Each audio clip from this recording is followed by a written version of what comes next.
For the iMovie this week, I decided to talk about women's property rights in the United States over time.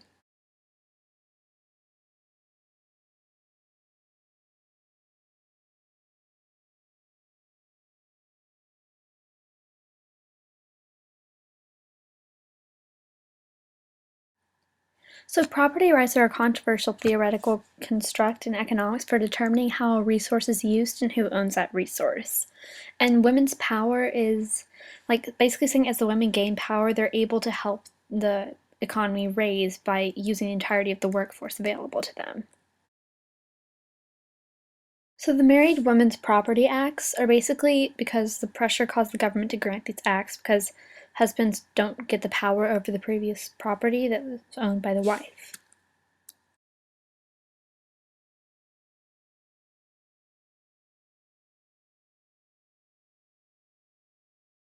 An example of these acts were an act passed in 1771 in New York City because the women got granted the final consent on property transactions, and they got to have to sign every deed, and they were consulted privately to see if they had their consent on the transaction.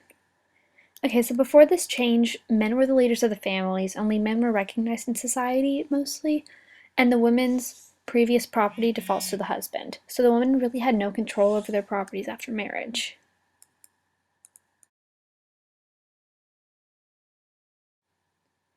And this really happened because there was a lot of pressure on the government, and the times were starting to change, so they were pressuring the government to get these rights.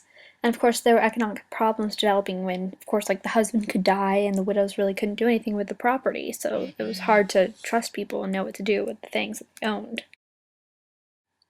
And some of the economic results was that there was a big boost in the economy because the women were able to use their new powers to work and to raise the economy and to raise money and to bring more jobs into the matter because they have more rights. And they're able to really be in charge of their own property and make good decisions for them. And overall, the economic boost really helped better the life of everyone because the women were so much happier, and of course, the displeased disappears and makes everyone happier in the United States.